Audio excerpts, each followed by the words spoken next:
Outro olhar. A apresentação, Kleber Benvenu.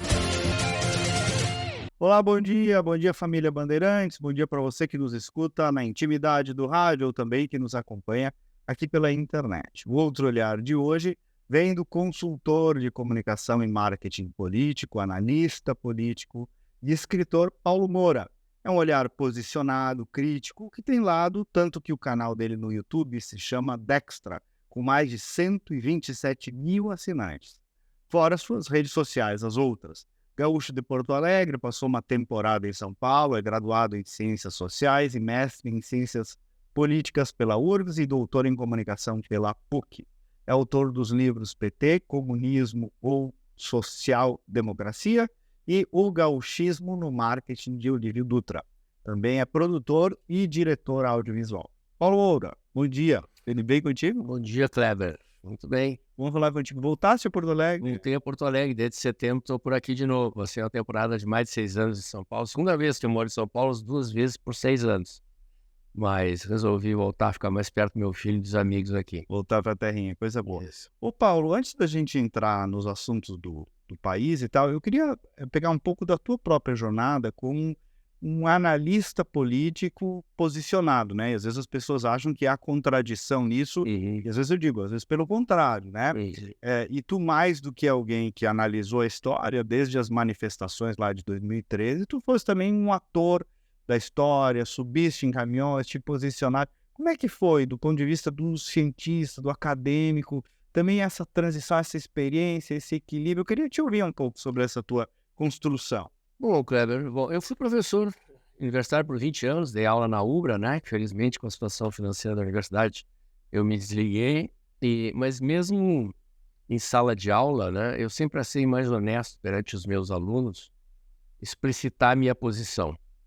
Quer dizer, você trabalha com uma área de ciências humanas em que você tem que explicitar para o aluno todas as posições existentes. Tem gente que acha que é possível manter uma neutralidade. Eu diferencio neutralidade de isenção, né? E eu sempre dizia para os alunos assim, olha, isto aqui é o que os autores pensam, isto aqui é o que eu penso, vocês tirem a própria conclusão, mas sempre mostrava para eles que eu estava apresentando o conteúdo com um ponto de vista. E eu faço mesmo na área do jornalismo, da análise política, eu explicito a minha posição e eu acho que isso é a questão, é um posicionamento mais honesto perante os meus espectadores, porque ninguém é neutro, né? A pessoa pode dar uma disfarçadinha e tal, mas... Eu digo isso no jornal, eu pratico todos os dias jornalismo de opinião na Band e também em outras emissoras. O Paulo, viver é um ato já de não isenção.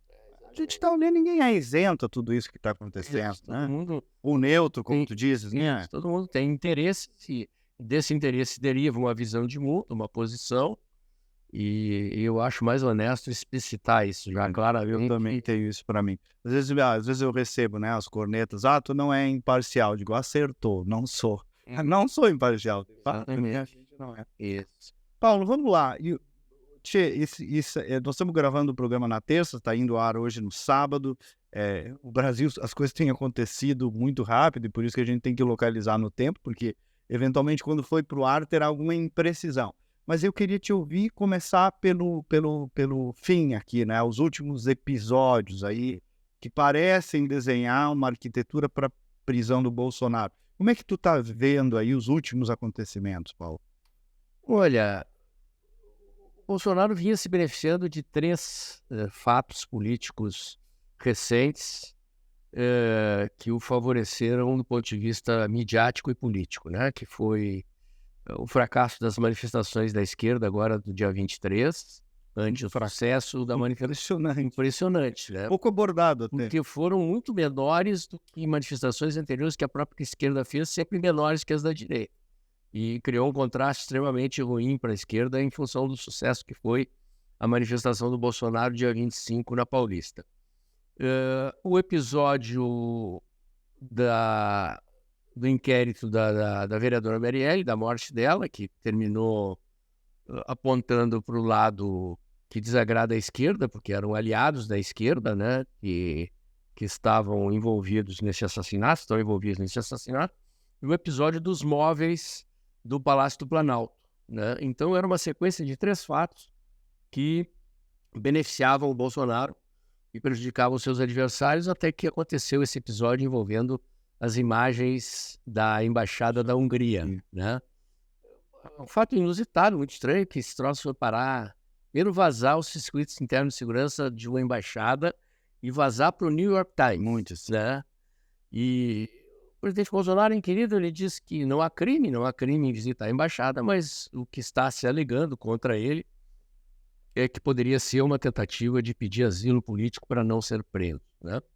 Eu, olhando de fora, eu acho que o doutor Alexandre de Moraes e o STF, eles estão numa situação muito delicada em relação a essa questão da prisão do Bolsonaro, devido ao fato de que ele tem um apoio popular gigantesco, de que as consequências dessa prisão são de difícil previsibilidade, pode haver algum tipo de reação que eles não conseguem calcular exatamente qual seja, num contexto em que o outro lado não consegue botar povo na rua, como ficou comprovado nessas manifestações de agora. O que eu tenho lido na imprensa é que eles eventualmente vão esperar o trânsito em julgado e avaliação em plenário do STF da situação do presidente Bolsonaro para prendê-lo, né?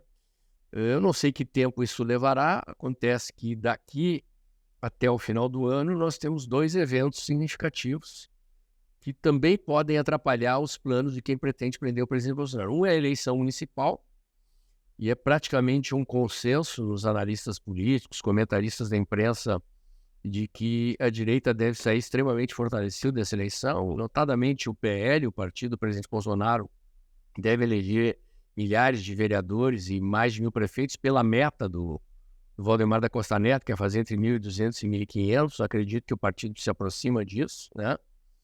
E a eleição norte-americana, com a possibilidade da vitória do Trump, né? Saiu na imprensa brasileira aqui que o governo americano intercedeu junto às Forças Armadas brasileiras para que fosse aceito o resultado da eleição passada, e mudando os ventos da política norte-americana, o tipo de pressão que pode vir de lá é em sentido oposto, no sentido de conter o que nós estamos assistindo ser feito no país por parte, principalmente, da Suprema Corte, do Dr. Alexandre de Moraes. Então, é uma situação realmente complexa, interessante, né? Para quem é analista político, não faltam emoções para De tédio não morrerei. trazer diariamente lá para o canal do YouTube, né? Então, Nós vamos falar sobre o teu canal ainda. Ô Paulo, e de algum modo isso pode estar mitificando ainda mais a figura do Bolsonaro, todo esse contexto, mitificando ainda mais, pelo menos para essa parcela do eleitorado que já o seguia? Satirizando, mitificando? eu tenho a impressão que sim, né? E eu, observando algumas pesquisas de opinião que saíram recentemente, eu chamo atenção para um outro aspecto, porque, assim, esse amor da base do Bolsonaro pelo Bolsonaro é conhecido, é intenso, é forte, é um relacionamento... Dado da realidade. Um dado da realidade, né?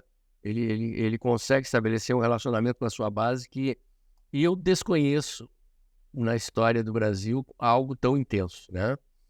O Lula passou por momentos parecidos, tem em alguns aspectos, com alguns segmentos da sociedade ainda, um relacionamento desse tipo, principalmente com o público do Bolsa Família, mas desse tipo entre aspas, não é da intensidade que o Bolsonaro tem com a sua base. Exatamente. Mas eu chamaria atenção para algumas pesquisas que saíram, já tem coisa de 30, 60 dias, sobre a imagem do STF, sobre a percepção de que nós vivemos uma ditadura do judiciário, que o Bolsonaro está sendo perseguido, e graus de desaprovação crescente da Suprema Corte e, mais recentemente, do governo Lula. Então, eu acredito que está se processando uma alteração na conjuntura e que mesmo uma parcela dos eleitores que votaram no Lula na eleição passada está se distanciando para uma posição mais crítica. Na imprensa também a gente já assiste com uma certa intensidade um volume de editoriais e matérias mais críticas de jornalistas em relação aos excessos do STF. Então eu acredito que está se processando uma mudança conjuntural. A gente começa a sentir do período pós-eleitoral para cá, cada vez mais o desgaste desse, vamos dizer assim, desse regime político que se instaurou no país depois das eleições de 2022. E a minha impressão é que a tendência é o aprofundamento desse distanciamento da opinião pública e de segmentos da imprensa e até segmentos do empresariado que apoiaram a eleição do Lula e que estão, ao meu ver, se distanciando criticamente, aí, achando que estão indo além do recomendável. Aí, né? Pois é, Paulo, eu tive lá recentemente em Brasília até, uma ou duas vezes, em jornadas de 2, 3 dias, e ali, é claro, hoje está todo mundo dizendo, mas quer dizer, mesmo nos bastidores da alta política, alguns dizem até, esse não é o Lula 3, é o Dilma 3, criticando justamente a inabilidade política do Lula, coisa que não se via no primeiro mandato, que tinha lá uma base de Kuchiquem, Dirceu, Palocci, né? Tinha um esteio orgânico petista muito forte. Então, a falta de inteligência política e talvez ele próprio com menos vício pela idade do que outrora, e segundo, falta de agenda, né? E, portanto, queda de aprovação popular. E tu está dizendo aí, até onde será que essa corda estica em termos de sustentabilidade política? É difícil de dar uma resposta precisa para isso, né? Porque, por enquanto, digamos, é um olhar crítico silencioso da sociedade. Há um conteúdo aí de medo, obviamente, né? As pessoas estão assistindo censura, estão assistindo prisões, perseguição, muitas vezes pelo que dizem publicamente, e isso provoca uma certa contenção, um certo cuidado, uma certa cautela. Eu já declarei o ano retrasado, não posso mais dizer tudo o que penso. É isso mesmo. Não digo mais. Exatamente. E isso é um sentimento disseminado na sociedade, o que não significa que a sociedade não está percebendo. E é sintomático, é evidente que um dos lados desse jogo tem povo ali da sustentação e o outro lado não tem. O que torna extremamente frágil o arranjo político que sustenta esse governo. Porque nenhum esquema de poder sobrevive em sociedades modernas, mesmo que seja autoritariamente, por muito tempo, contra a vontade do povo. Em determinado momento, a casa cai. A casa cai. E aí, se a conjuntura econômica, como parece que está acontecendo, vai se deteriorando e o povo começa a sentir dor no bolso, né, que é o chavão da política, mas é uma verdade, que a parte do corpo do ser humano que mais dói é o bolso, né? Talvez vá se criando um ambiente para uma mudança mais abrupta da conjuntura, lembrando que nós estamos entrando num ano eleitoral em que as pessoas vão se mobilizar em torno de candidaturas, mas essas candidaturas são portadoras de discursos. E esses discursos, em geral, o político que quer se eleger, ele busca sintonia com o sentimento da sociedade. E o vereador e o prefeito é o político mais perto do povo. É o cara que está ali na cidade, que sabe o que o povo sente e... Ouve de ouvido. Né? De ouvido, e nessas pequenas reuniões, nesses pequenos contextos, as pessoas dizem o que pensam e o que sentem, sem o medo que às vezes elas podem ter de falar na rede social, de falar em algum veículo de mídia. Então, os candidatos, de certa forma, vão verbalizar. São termômetros do que vai acontecer. E, pelo menos até agora, quer dizer, eu vi que o governo vai investir alguns milhões de reais em publicidade. A gente vê na mídia, como não via há muito tempo, um volume de publicidade governamental muito grande, né?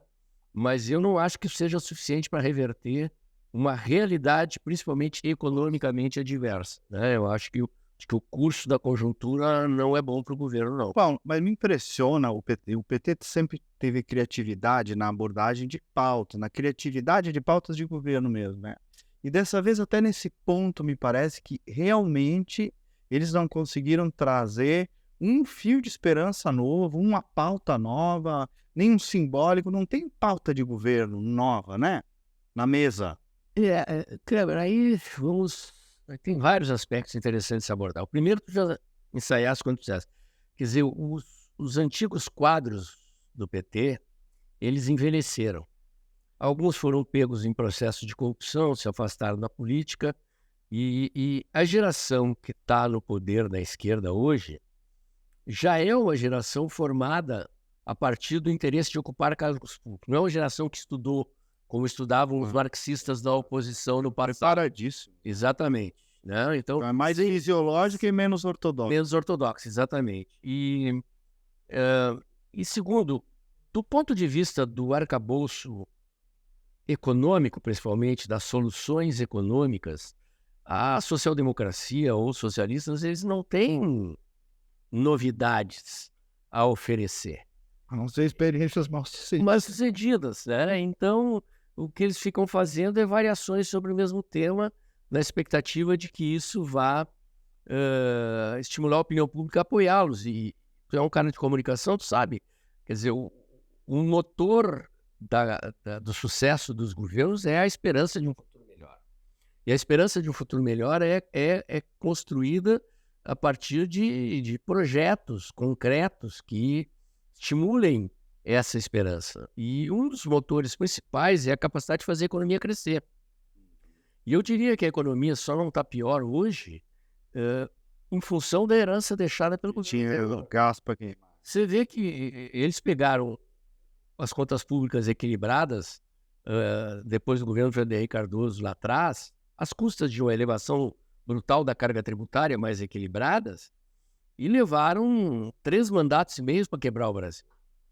O Brasil é muito grande. Eles pegaram... quebrar a Petrobras. Eles pegaram a casa organizada de novo, mas parece que eles estão com uma fúria para destruir tudo muito mais rapidamente do que destruíram lá. Mas ainda não está pior, justamente porque eles herdaram, por exemplo, né, na área de infraestrutura, há contratos de 30 anos, já em andamento. Marco do saneamento, aeroportos, portos... Eles tentaram derrubar o marco. Eles tentaram derrubar e o Congresso segurou. Então são contratos de 30 anos de obras públicas financiadas por investimento privado que estão rodando. Estão rodando e vão continuar rodando, e gerando emprego e aquecendo a economia. Né?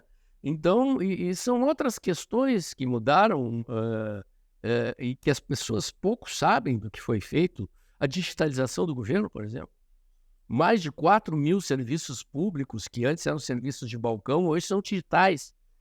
Isso para as pessoas e para as empresas é uma redução de tempo gasto com burocracia, é um aumento da eficiência geral da economia, é a agilização de processos decisórios que antes dependiam de trâmites burocráticos e a pessoa tinha que voltar 3, 4, 5, 6 vezes, 10 vezes.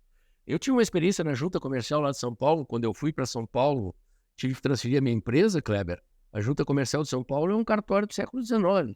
Eu fui 20 vezes presencialmente na junta comercial para conseguir transferir a minha empresa. Né? E hoje está tudo digital. Né? O reconhecimento de firma por assinatura digital, quer dizer, foram transformações. A reforma da Previdência sumiu da pauta, não se fala mais, é um troço que incomodava o Brasil. E eu noto também, por falar nisso, Paulo, uma caça às reformas do governo Temer, até sobre a passividade de alguns que fizeram essas reformas, né? Estão caçando a reforma trabalhista, caçando a reforma sindical, caçando a reforma do ensino médio, feitas também ali, já de antes, né, do governo Temer, daquele curto período, também o PT está tentando desconstruir. Mas eu vou dizer o seguinte, eles estão tentando, mas é curioso ver, porque o Centrão é um Centrão de centro-direita. O Centrão abraçou várias dessas. Vamos pegar o marco do saneamento, por exemplo. Por que eles barraram a tentativa de melar o marco do saneamento? O marco do saneamento, ele fez com que o saneamento público do Brasil, ele era atendido 98% pelo setor público e atendia cerca de 30% da população, com água e esgoto. Imagina um desastre. O que o marco do saneamento, o novo marco do saneamento fez? Retirou o Estado e autorizou você fazer concessões privadas. Só que o concessionário privado, ele se obriga a universalizar o serviço até 2033. Então, os estados que venderam as suas estatais de água e saneamento, até 2033, 100% da população terá água e esgoto tratada em casa. Imagina para um político ele poder oferecer isso à população. Ele disse, hoje você tem água e esgoto tratado porque eu votei a favor disso aqui lá atrás. Quer dizer, quando o PT tentou melar, os caras, opa, não mexe aí. E Rio de Janeiro, Cidade, Rio Grande do Sul vendeu a Corsã, Alagoas, Acre, vários estados do Brasil avançaram nesses projetos. As concessões de aeroportos, elas envolveram aeroportos pequenos de interior. A modalidade era o quê? Sem participação estatal. O governo passa a ter uma participação mínima na concessão, 98%, 99% do capital é privado. Só que, você quer o aeroporto de Guarulhos, então você vai ter que investir no aeroporto de Ribeirão Preto, no aeroporto de Campinas, no aeroporto, e foram lotes de aeroportos. Hoje, só existe um aeroporto brasileiro nas mãos da Infraero, que é o Santos Dumont. Porque houve uma briga ali da Prefeitura do Rio, do governo do Estado do Rio, se meteram na privatização, tinha uma briga de uma competição entre o Santos Dumont e o Galeão, e atrasou a privatização, senão 100% dos aeroportos seriam privados. Você viaja pelo Brasil hoje, eu tive em Mato Grosso, interior do Mato Grosso, você vê aeroportos pequenos de cidades de interior sendo reformados hoje, transformando. Já aconteceu aqui em Porto Alegre. Exatamente. Dá para ver. Há quanto tempo aquela questão da duplicação do aeroporto não saía? 20 anos. Desde o governo Brito. Agora aqui a concessão do Porto. Acabou de sair a concessão do Porto. A modelagem da concessão do Porto foi feita pelo BNDES no governo Bolsonaro. Pela equipe do ministro Paulo Guedes. Finalmente, o primeiro projeto de concessão do Porto é de 1994, plataforma de governo de Antônio Brito. Agora é que vai sair. Então, tem muita coisa no país que eles não vão conseguir destruir, várias coisas que o próprio Congresso Nacional não vai deixar destruir. O Paulo, algumas especificidades sobre as quais eu queria te ouvir. A Janja, de fato é uma figura política que mereça análise, que tem influência no processo decisório do governo, ou tu acha que isso é mais uma ficção? Não, não é ficção, é real e assumido. Eu acredito que é o seguinte, como a dona Michele Bolsonaro assumiu um papel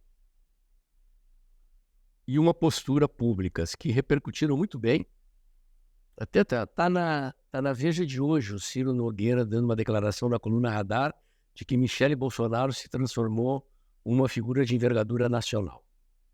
E ela revelou uma vocação política na campanha eleitoral, ela resistia a entrar na campanha, mas quando entrou e entrou bem.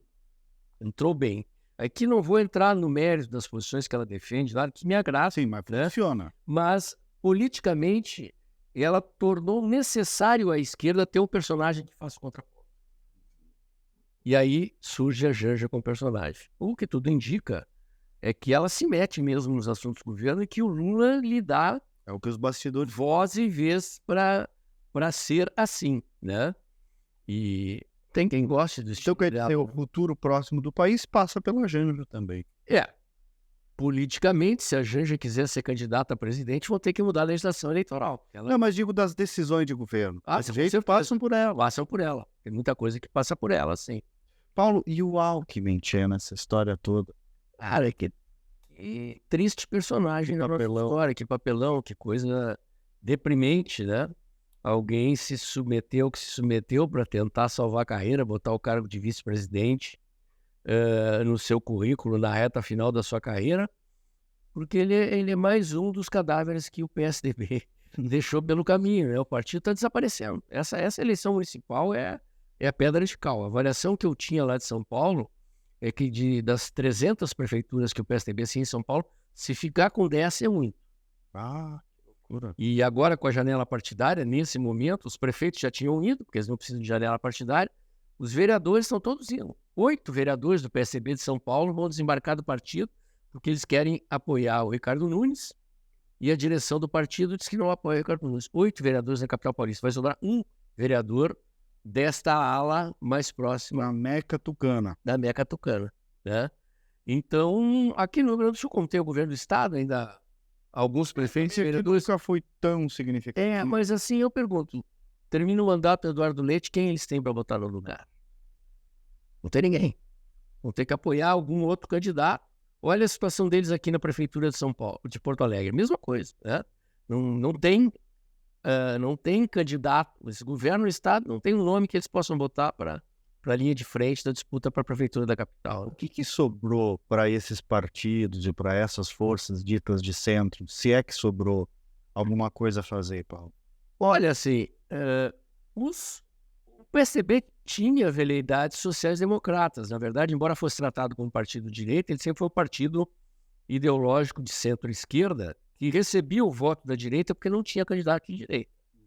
Então, com a ascensão da nova direita, foi-se o espaço deles. Agora, se você pegar partidos como o Partido Progressista, o Partido Republicano, o PSD do Kassab, e eles são partidos que ainda conseguem eleger bancadas e manterem a sua política fisiológica, porque eles têm uma penetração eleitoral forte, o caso dos republicanos nas igrejas evangélicas.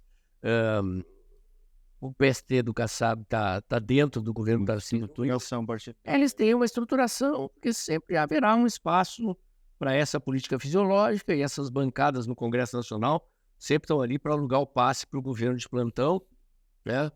A situação realmente ficou crítica para o PSDB. Porque como eles recebiam a votação da direita e a direita agora tem a opção melhor, a tendência é eles desaparecerem mesmo. Paulo, e a hipótese desta direita sem Bolsonaro?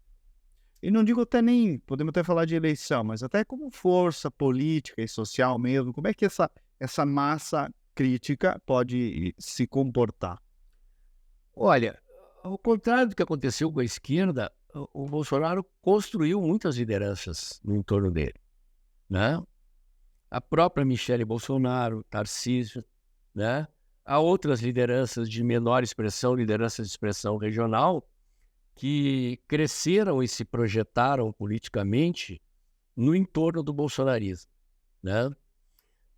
Eu tenho a impressão também, Kleber, que está se processando uma transformação silenciosa nessa direita, que é a ida para as bases da sociedade. Porque essa direita, ela emergiu na cena política e se especializou fazendo duas coisas: atuação em rede social e grandes manifestações de rua. Então é um fenômeno recentíssimo. Recentíssimo. E a vitória do Bolsonaro, ela foi um acidente da história. Quer dizer, uma força política, veja a trajetória do PT. O PT começou pequenininho. Orgânico, pequenininho. Um vereadorzinho aqui, Antônio Rufo, em Porto Alegre. Depois 2, depois 4, 8 deputados federais. Foi crescendo. Ganhou prefeitura, ganhou governo do estado. Perdeu 3 eleições presidenciais e iniciou Lula. Quer dizer, a direita, ela chegou ao poder por acidente, muito mais pela rejeição da sociedade brasileira ao PT, à corrupção, aos atentados contra os valores conservadores da sociedade, do que propriamente por uma capacidade de organização e o processo evolutivo. Só que eu acho que esse processo está acontecendo agora. E chama atenção para as eleições dos conselhos tutelares. Acho que caiu a ficha em termos de organização. Caiu a ficha. Eu toda hora nas redes sociais estou vendo o pessoal fundando associação, fundando instituto, mexendo com projetos sociais, com projetos educacionais. Essa direita está indo para a base da sociedade.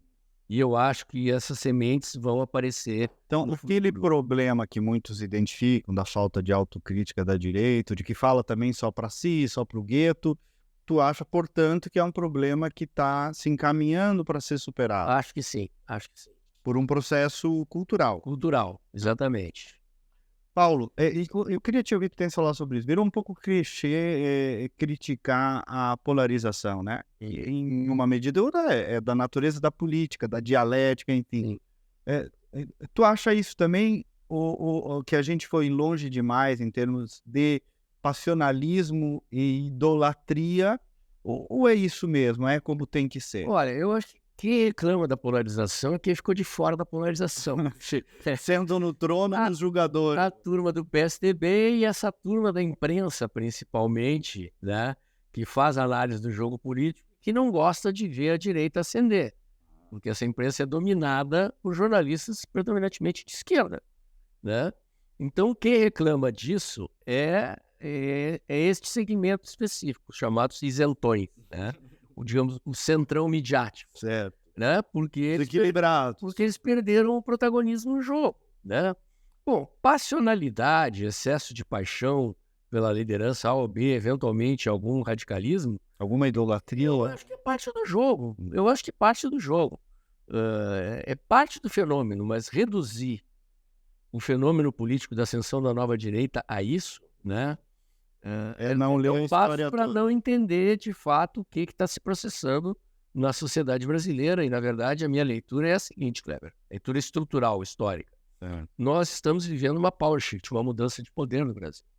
Se você for analisar a base da sociedade brasileira que apoia o movimento do impeachment da Dilma e que apoia o Bolsonaro, é uma base predominantemente da iniciativa privada. Eu agora, para o filme que eu estou fazendo para o Paulo Guedes, eu entrevistei o Afif Domingues. Ele tem uma imagem que é muito interessante. Ele diz que o Brasil é historicamente governado por um triângulo de ferro. Esse triângulo tem no topo uma oligarquia política que controla a máquina do Estado, tem no seu pé direito os empresários sem capital, que são empresários que se financiam com os fundos públicos, e no pé esquerdo desse tripé do triângulo estão os políticos que se alimentam dos financiamentos dos empresários e das alianças com a cúpula do funcionalismo. Certo. Debaixo desse triângulo, considerando que a sociedade é uma pirâmide, está o Brasil que paga a conta. E que não vive... A Shudra. Então, o que aconteceu é que esse Brasil que paga a conta cansou de pagar a conta e se rebelou contra o Brasil que recebe. Esse é o conteúdo estrutural do que nós estamos vendo no Brasil hoje. E o Bolsonaro é um personagem que apareceu e resolveu representar politicamente esse sentimento. Agora aí que tá, esse sentimento vai resistir, inclusive, para além dele. Acredito que sim, e está e vai continuar produzindo lideranças e se expressando no sistema político, talvez aos trancos e barrancos, erraticamente. Processos nunca são... Não são lineares, as pessoas aprendem com seus próprios erros, evoluem. Então eu acho que esse é um processo que já anda com as próprias pernas, independentemente do Bolsonaro. Tem aí já esse processo que é novo, né, digamos assim, da nova direita, já tem até um processo de depuração, né? As Joyce Hasselman, Mão da Vida, Sim. João Dória, Isso. esse aí que era ator por nome, esqueci o nome dele, o Frota. Frota. Tem um processo de depuração. Sim, as pessoas aprenderam. Tem muito surfista aí também nessa onda, né? Olha, eu tenho lido matérias, e é interessante observar, de que a esquerda está infiltrando gente no PL, principalmente nos estados centro, sul, sudeste. Ah, é? Estão botando gente que fez o L na eleição para dentro do PL para tentar eleger e atrapalhar o PL. E o PL não é um partido de direita puro, né? Ele pode... Confusão. É um partido fisiológico, nasceu fisiológico. E é como se o PL fosse um copo e o bolsonarismo fosse uma jarra de 2 litros, né? Você veja aqui, o copo transborda. Que é o que eu acho que vai acontecer nessa eleição. Por mais que haja essas infiltrações, o bolsonarismo vai entrar mais intensamente no PL com o tempo, e digo aqui com alguém que não tem filiação partidária, né? Tem um lado, tem uma visão, mas sou analista, né? Eu acho que sim, acho que houve um amadurecimento, uma capacidade crítica, um certo teor de desconfiança que as pessoas têm olhando para todo mundo que se apresenta como líder e tal, e acho isso positivo, acho que é um sinal de amadurecimento. Tu tá exercitando esse conteúdo político-cultural todo na eleição municipal. Mas ali também conta governo aprovado, reprovado, as pessoas vão continuar querendo um bom prefeito. Sim. Vai ter um equilíbrio do eleitor, caso a caso, sobre isso. Até que ponto, Paulo, essas coisas vão pesar? Com certeza, assim, é predominantemente os eleitores votam num bom síndico da cidade, né? Então, em eleições mais significativas, em cidades como São Paulo, Rio de Janeiro, ou cidades grandes, né, é possível que a temática nacional e a polarização apareçam, né? Vou pegar o caso de São Paulo, lá que o Bolsonaro resolveu apoiar o Ricardo Nunes, né? Do outro lado, a polarização é com o Boulos, né? As pesquisas mostram que o Boulos bateu no teto de 40%, que é exatamente o que ele fez no segundo turno da eleição anterior, quando ele perdeu para Bruno Covas. Mas qual é a grande barreira para o Boulos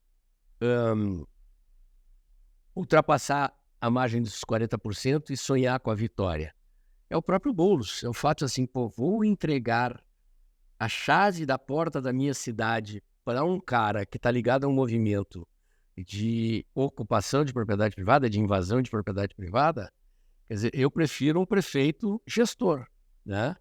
E aqui, sem entrar no mérito do Ricardo Nunes, logo que o Ricardo Salles se lançou candidato lá em São Paulo, eu ainda estava morando lá, eu apoiei o Salles. Né? Mas o Nunes está usando um truque que eu já vi funcionar muito em eleição, que assim, ele guardou o dinheiro para o último ano. E tá fazendo as coisas. Tá metendo asfalto, jardinamento de praça, pintura de meio fio e papapá, e queira ou não queira, Funciona. funciona. O eleitor olha isso e vê o cara, não, agora tá dando certo, vamos continuar com esse prefeito. Ô, Paulo, É. pra gente tentar encerrar ali com um joguinho mais de bate rápido, algumas opiniões, tanto quanto possíveis tuas. Argentina, o que tá te parecendo? Olha, eu acho que no médio e longo prazo a Argentina vai decolar.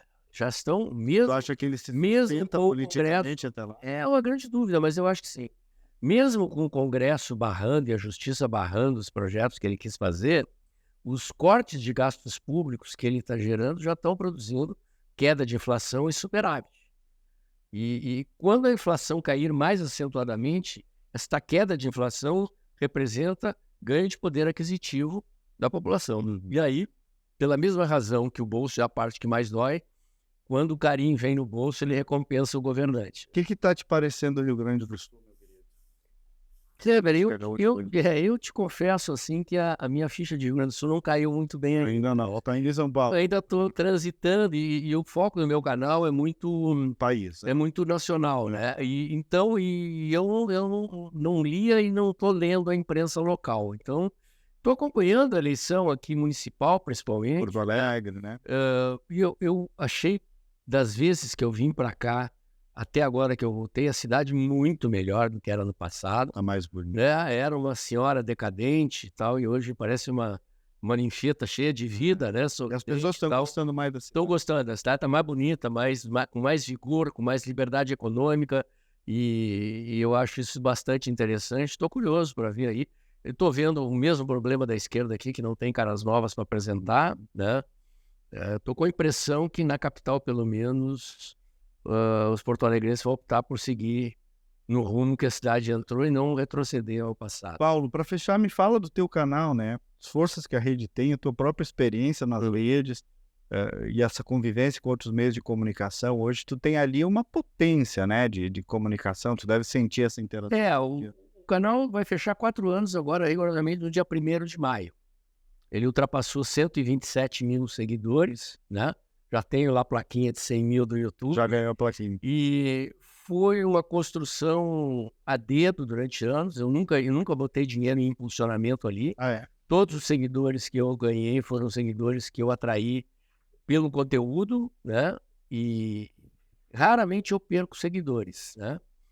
Depois da eleição, deu uma baixada no ritmo de crescimento, embora o canal nunca tenha deixado de crescer. E agora voltou a crescer aceleradamente de novo, tá com uns vídeos, com umas boas visualizações.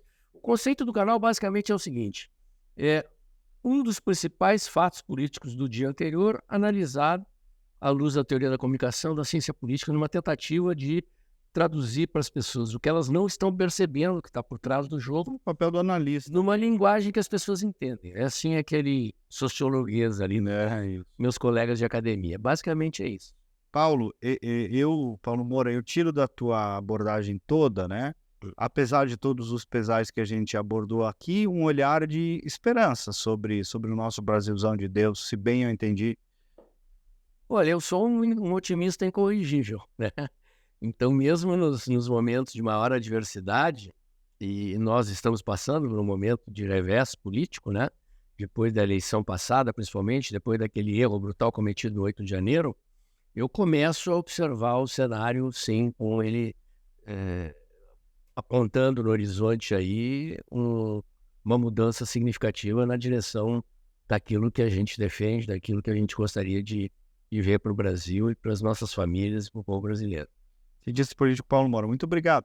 Alegria te ver de novo. Eu agradeço a oportunidade. Sabe que eu estou bem mais parcimonioso com essas participações na mídia, mas aqui eu faço questão de vir te prestigiar. Obrigado. Ia ficar ofendido se não viesse. E quem nos acompanhou pela rádio, nas minhas redes sociais vai encontrar a íntegra do nosso programa com mais conteúdo ainda do que você ouviu pela Rádio Bandeirantes, então nos acompanha por lá também. E nós voltamos no próximo sábado com mais uma edição. Até lá, bom dia, bom final de semana.